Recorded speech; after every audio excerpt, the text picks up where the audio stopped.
Almanya, Kıbrıs ve Türkiye'deki tüm tüm Türk Türk izleyicilere hoş geldiniz diyorum. Thank you Super 7 TV for this great opportunity of sharing this moment with you. Ve Süper 7 7 televizyonuna çok teşekkür ederim bana bu imkanı sağladıkları için. And of course, thank you Dicle for being here tonight. You're the most important person in this moment. Ve Dicle'ye yani çevirmene çok teşekkürler. Bu akşamki en önemli kişi. I am very grateful because we were on a tour for the whole month in the Love for Humanity campaign, giving free workshops. Ve çok şükran doluyum çünkü geçtiğimiz ayın tamamını insanlara yardım için etkinlikler yaparak geçirdik. İnsanlık namına yardımlar. And we were able to give this therapy that is called cellular regeneration. It's a therapy that helps bring up the electromagnetic field. Ve hücresel yenilenme adlı terapiyi verme imkanı bulduk. Bu terapi elektromanyetik alanla çalışıyor. And this is, well, my name is Lila Paz Cabañas. I represent the Reneme International Foundation. And we have been giving these therapies to help bring more wellness to people. Benim adım Lila Paz Cabañas. Reneme Vakfı'nın temsilcilerinden biriyim. Ve insanlara yardım amaçlı etkinlikler yapıyoruz.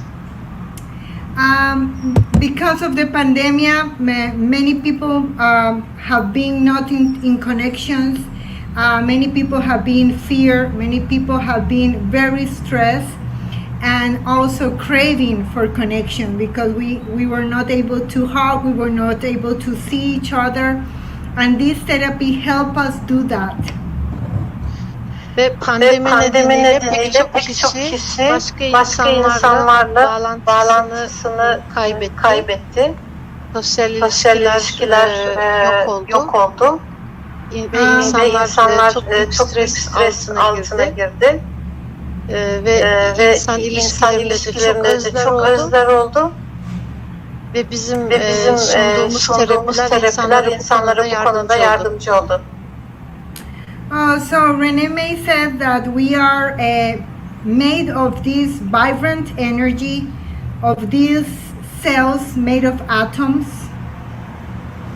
Reneme diyor ki biz çok güçlü bir enerjiden yapıldık. Atomların içindeki enerjiden. We call it particles, but in reality these particles are this vibratory energy. Ve biz bunlara partiküller diyoruz. Ve bunun içindeki enerji bizim titreşim dediğimiz enerji. Dr. Reneme is a doctor honoris causa that has traveled the world giving this message of helping others. Ve onur doktora diploması bulunan Doktor Reneme bu konuda konferanslar verdi. And he said something very beautiful, and he said that the most beautiful thing that a person can do is share their life for the others. Ve bu konferanslardan birinde çok güzel bir şey söyledi. Bir insanın yapabileceği en güzel şey kendi sevgisini paylaşmaktır dedi. The greatest life is when you are able to share your life with the others. Ve yaşayabileceğin en güzel hayat bu başkalarıyla paylaşabildiğin hayattır. So this is the teaching of Dr. Reneme that he has been nominated this year to be Peace Nobel Prize. Ve Doktor Reneme bu yıl Nobel Barış Ödülü'ne aday gösterildi. And every time he said this to us, I make this reflection, and this is the training.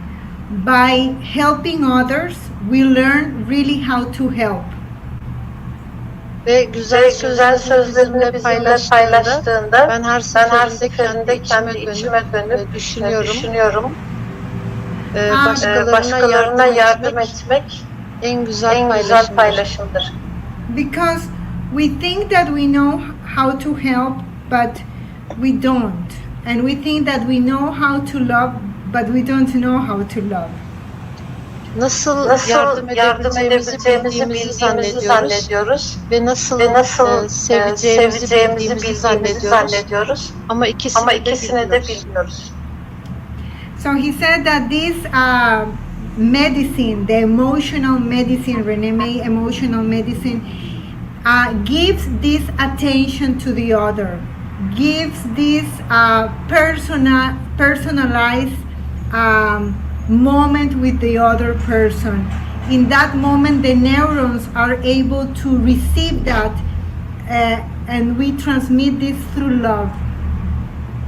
Ve Reneme'in bize sunduğu bu terapi tekniği başkasıyla sevgiyi en iyi şekilde paylaşmamızı sağlıyor ve bu gerçek bir yardıma dönüşüyor. When we were little, when we were child, in school they don't teach us how to love. They teach us other things. So the concept that we know about love is very primitive. Ve çocuklukta okulda bize nasıl seveceğimiz öğretilmiyor. O yüzden Reneme'nin sevgi konsepti insana çok farklı geliyor. We love the others in order to love us. That's the way that we know love. Sevgiyi bilme şeklimiz şöyle, bizi sevmesi için insanları seviyoruz. We love them for us. Kendimiz için seviyoruz diğer insanları.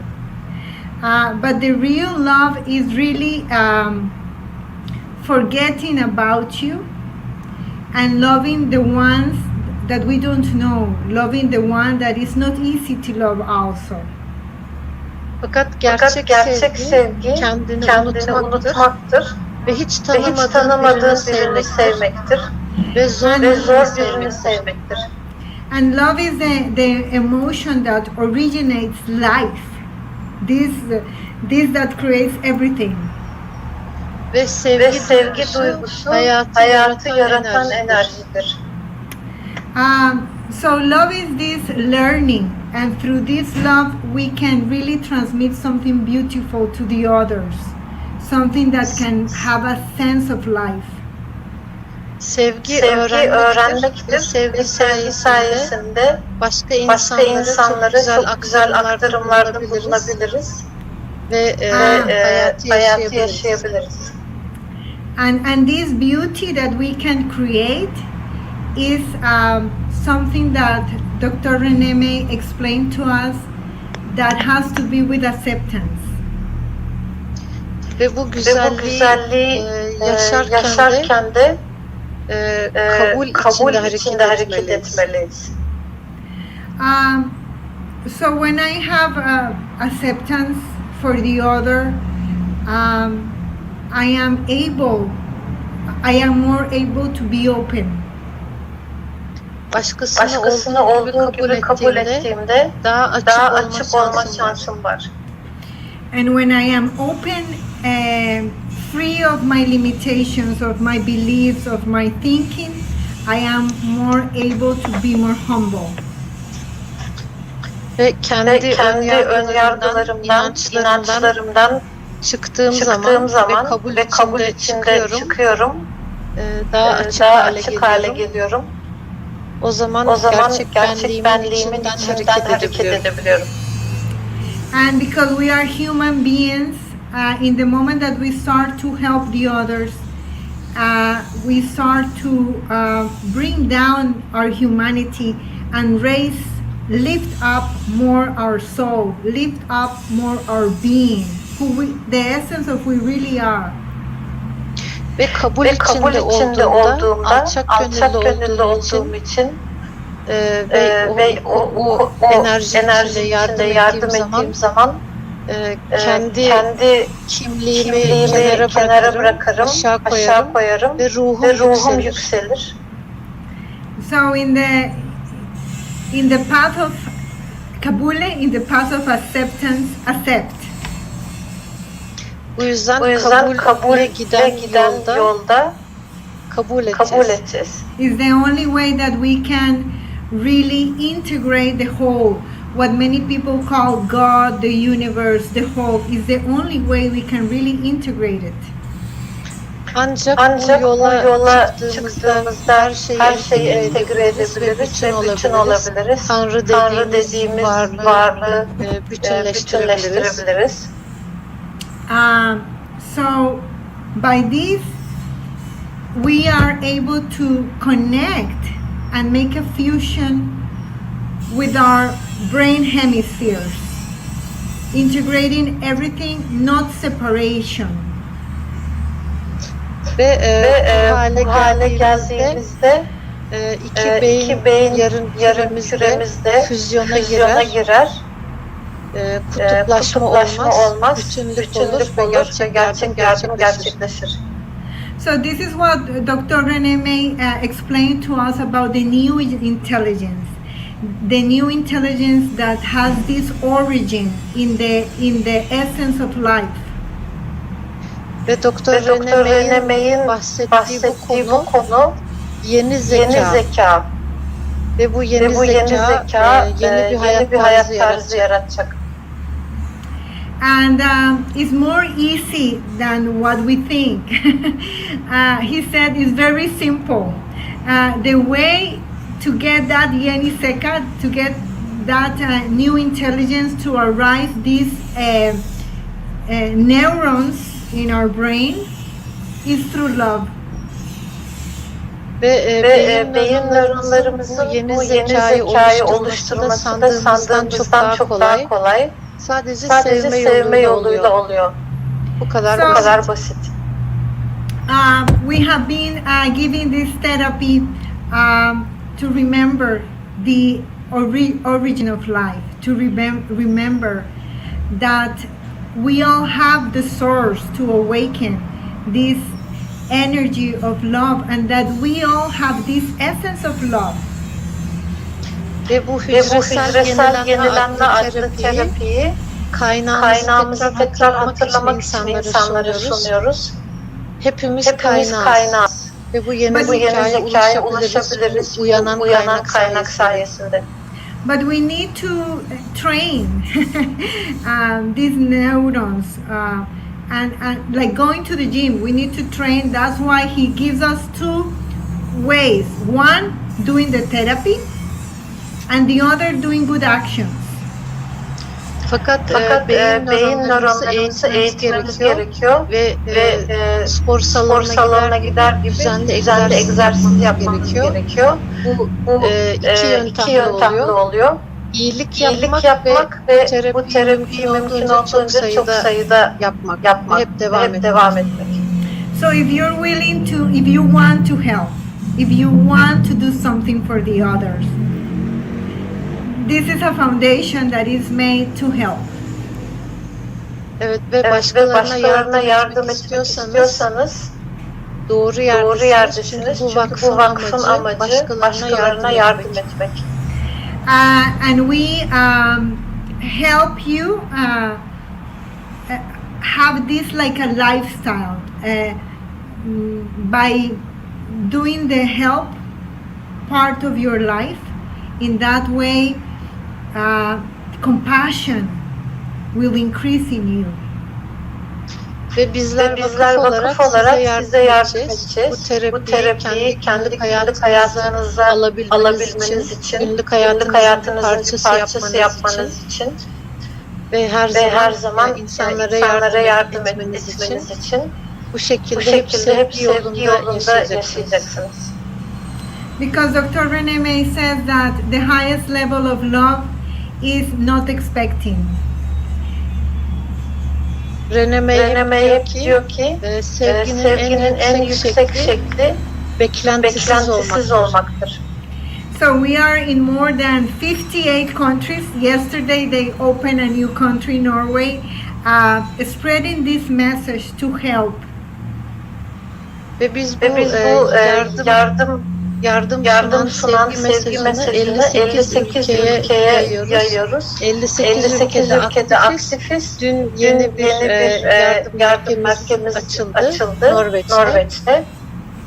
And Rene May teaches us something very beautiful, that is, when you first start to help, you start to help for you, but then you become to really help for the others, not because of the ego for you, which is at first, but then after many times of helping, then you learn that is because of the others that you want to do it. Yardım etme sürecine ilk başladığında kendini çok iyi hissedersin ve alışık olmadığın için önce kendin için yardım edersin. Ama sonra alıştıkça artık gerçekten başkasının yararı için yardım verir olursun. And I was very happy this month to be able to, I was able to go to the Turkish community in Alemania to share this message. Also in Turkey, in different cities, and being able to know that there is so much people that wants to do good actions, that wants to help, that they are eager of helping others. Bu ay çok mutlu oldum. Çünkü Türkiye'ye gitme şansım oldu. Türkiye'nin çeşitli şehirlerine dolaştım. Pek çok insanla bir araya geldim. Ve gerçekten insanları görmek beni çok mutlu etti. Yardım etmeye gönüllü, hevesli çok insan var. And this is Bilinci Gönüllü, conscious volunteers, that we can be able to help by going to elderly hostels, to orphanages, not only giving therapy, not only but sharing the most precious that you can have, and is your time. Ve bilinçli gönüllüler olursanız bizim vakfın yolunda yürümeye başlamış olursunuz. Peki bu neler içeriyor? Hem öğrettiğimiz hücresel yenilenme terapisini etrafınıza ücretsiz vermek, huzur evlerine, hastanelere, kreşlere gitmek, ihtiyacı olan insanların evine gitmek ve sadece terapi vermek değil, varlığınızı, ilginizi, alakanızı vermek. We were seeing how the foundation in the pandemic, even if we were locked, we were not being able to see some young people that we went to these young places where they are probably in drugs or in rehabilitation, and we were sending them pizzas, saying them, we miss you, there is no love without actions, soon we will be with you, just to remind them how special they are. İnsanın insana ihtiyacı var. Ve pandemide her zaman yerlere gidemedik çünkü evlere hapislik. Mesela uyuşturucu kullanan gençlerin yatılı bulunduğu rehabilitasyon evleri. Gidemediğimiz halde uzaktan onlara pizza yolladık. Ve pizzanın üstüne notlar yazdık. Seni özledik. Nasılsın gibi. Yani yeter ki o insanlara kendine özel hissettirelim. And many people say, Lila, but I don't know where to go. I don't know how to help. Okay, this is very important. I am sure that in your community there is a place, a vulnerability place for probably violent people, or people that have been abused, or people that are blind or with discapacities, or women that have been abandoned, or children. There are so many needs. Ve yeni bilinçli gönüllü olan insanlar bana sık sık şunu soruyor. Nereden başlayayım yardıma? Çünkü nereye gideceğimi bilmiyorum. Eminim sizin de ülkenizde pek çok merkez vardır. Kadın sığınma evleri, işte şiddet dolu insanların kapatıldığı bir yer, rehabilitasyon için özel eğitim merkezleri, körler merkezi, bunun gibi özel yerlere gidebilirsiniz. Every human being, Renee says, deserves to leave a footprint in humanity. Reneme'ye göre her insanın insanlık tarihinde bir ayak izi bırakmaya hakkı var. If you die today, what are you giving back? Bugün ölecek olursan insanlığa ne bırakır olursun? We are so busy, so distracted. We are so depressed. We are so into our own things. And Renee says all the time, forget about you. Çok yoğunuz, aklımız çok dağınık. Hep kendimizle ilgiliyiz, depresyondayız. Reneme diyor ki kendinle ilgili her şeyi unut, bırak kendini. He tells us about these two women that were in a conference. One of them, she was widow with 7 kids, and she was very busy trying to feed their children, working a lot, had no time for anything. Bir konferansta Reneme bir kadınla konuştu. Bu kadının kocası ölmüştü ve 7 çocuğu vardı. Çok yoğundu kadın. Çünkü çocuklarını doyurmak için çok çalışmak zorundaydı. And then this other woman that has depression, very rich woman, very wealthy, and was for many years been without anything because she was very sad. Ve aynı konferansta bir de çok zengin ama çok yalnız bir kadın varmış. O da depresyondaymış. Yıllardır kimsesi yokmuş. And Renee asked this woman that was a widow with 7 children, are you depressed of all that you have done? Ve Reneme kocası ölmüş 7 çocuk bu kadına sormuş. Depresyonda mısın? Üzgün müsün? And she said, no, I don't have time to be depressed. I need to, feed my children. I need to work all the time. I don't know what is that word. I don't know that. Depresyonda olmaya vaktim yok. Bunun ne anlama geldiğini bile bilmiyorum. Bunu düşünmeye bile vaktim yok. O kadar yoğunum ki, o kadar çok çalışıyorum ki. And then Renee looked to the other woman that was depressed, and he said, this is the difference. When you forget about you, you are not more depressed. You forget about your personal drama. You forget about your personal selfishness, about your all that focus of attention that you have only for you. You forget about it. Ve Reneme diğer zengin ama depresyondaki kadına dönmüş ve demiş ki bak işte aranızdaki fark bu. Kendinle hiç ilgilenmezsen, yani kendine bu kadar fazla odaklanmazsan artık depresyonda olmazsın. O yüzden kendini unut. So it's a training. It's a training of learning how to be in the life. If you're in the life, be in the life. We have this life. We need to be in the life. Bizler size eğitim sunuyoruz. Bu hayatın içinde gerçekten nasıl olursunuz, iki ayağınız nasıl yere basarak, diğer insanlara dokunarak, varlığınızı vererek, ilginizi yardım edersiniz. Size bu yolu öğreteceğiz. And remember what Renee says about us. And he said, you that wake up every day, you are the hope for humanity.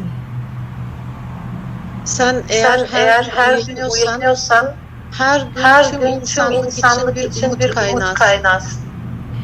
So when we go to one place, do the best that you can do for that place or for that person, because you don't know if you're going to come back, return to that place.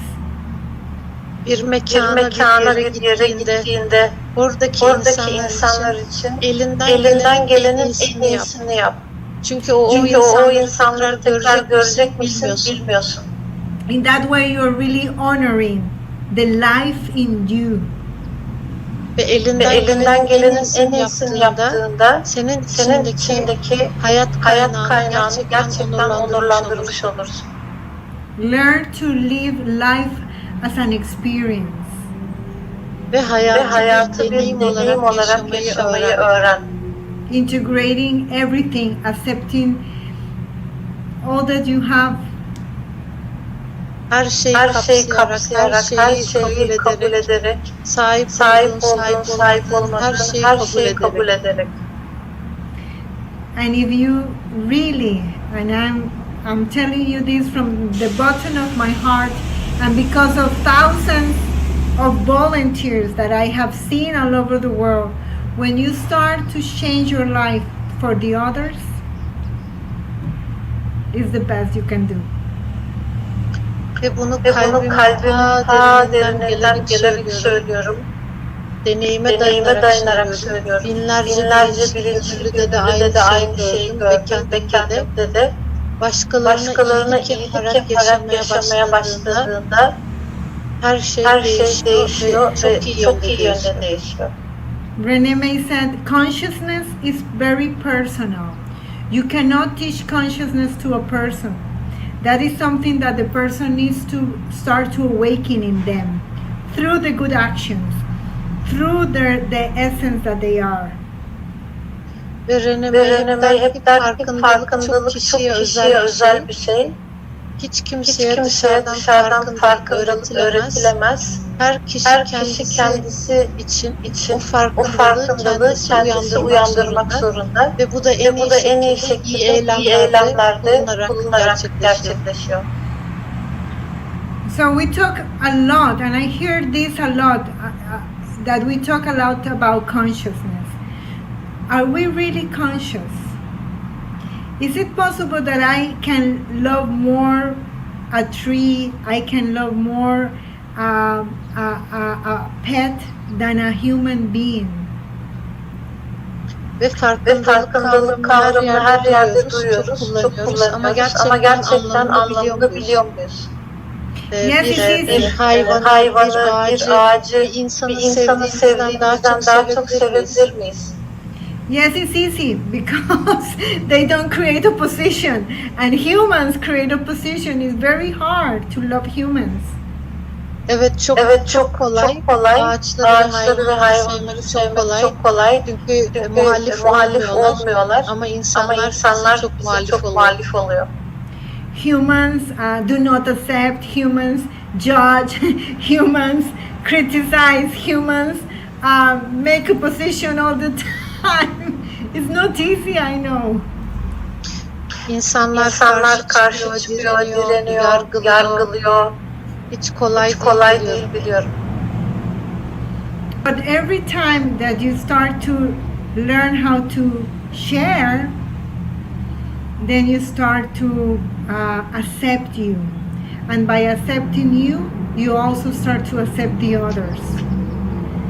Fakat paylaşmaya başladığında, paylaşmayı öğrendiğinde kendini de kabul etmeye başlarsın. Ve işte kendini kabul ettiğinde başkalarına da olduğu gibi kabul etmeyi öğrenirsin.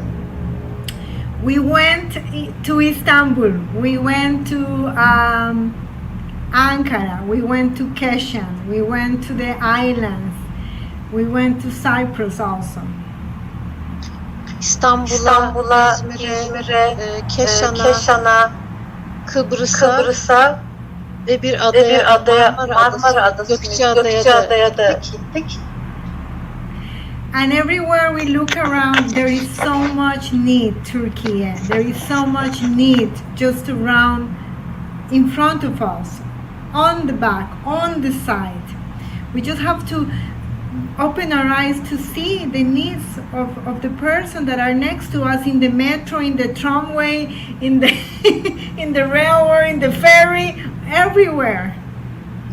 Ve gördüğüm kadarıyla Türkiye'deki insanların da çok paylaşıma, terapiye ihtiyacı var. Ve sizler de bilinçli gönüllüler olarak başınızı çevirip etrafınıza baktığınızda her yerde potansiyel insan görebilirsiniz. Metroda, vapurda, yolda, sokakta, her yerde. Only 1 hour that you commit a week to share with the best that you can do. Share, I don't know, you can share something to paint, you can share something that you have made, a bread, a dessert. You can share a game with the people. Also, learn the therapies, share the therapies. That can change a whole person.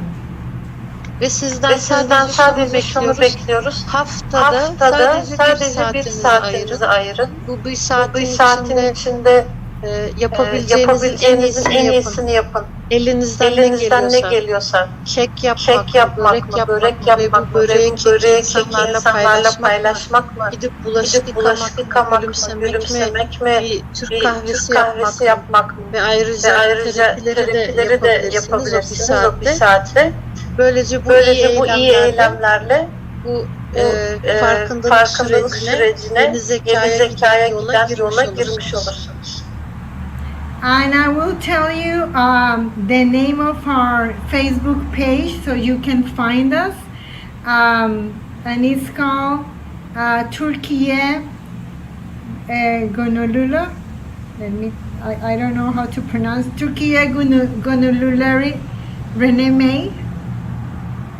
Ve Facebook sayfamızın adını size vermek istiyorum. Bizi oradan bulmanız için. Türkiye Gönüllüleri Reneme. Yes, in Facebook. I am coming back in October and be able to teach more, to share more with you. We have already groups of volunteers in different places helping, and if you want to join and start to help, this is the moment. Do not waste more time. This is the moment to help. Ve Ekim'de tekrar Türkiye'ye geleceğim. Fakat Ekim'e kadar beklemenize gerek yok. Çünkü hala hazırda pek çok şehirde Türkiye Reneme gönüllüleri var. Gruplar var. Onlara katılabilirsiniz. Daha fazla ertelemeyin. Beklemeye gerek yok. Tam şimdi başlamak için doğru zaman. And join, together we are stronger. We are creating the change we want to be in the world, the change, the peace we want to see all over. The only way is to create it inside of us. The only way to create it is in our homes and then to the world. Dünyada görmek istediğimiz değişimi kendimizden başlatabiliriz. Önce kendimiz evimiz değişecek ki dünyada değişecek. And as Dr. Reneme tell us, it's never too early to help. Ve Doktor Reneme dediği gibi yardım etmek için hiçbir zaman çok erken değildir. So, thank you so much. İyi akşamlar. Teşekkürler ederim. And thank you Super 70B for transmitting this message of consciousness, and thank you Dichli again. Thank you. Ve çok teşekkürler katıldığınız için. Süper 7 TV'ye de çok teşekkür ederim. Bize bu imkanı verdikleri için, mesajı aktarmamız için. Dicle'ye de çok teşekkürler. İyi akşamlar. İyi akşamlar. Thank you.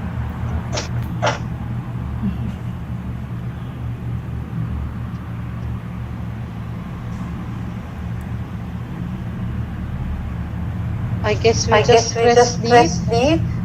Yes, I think so.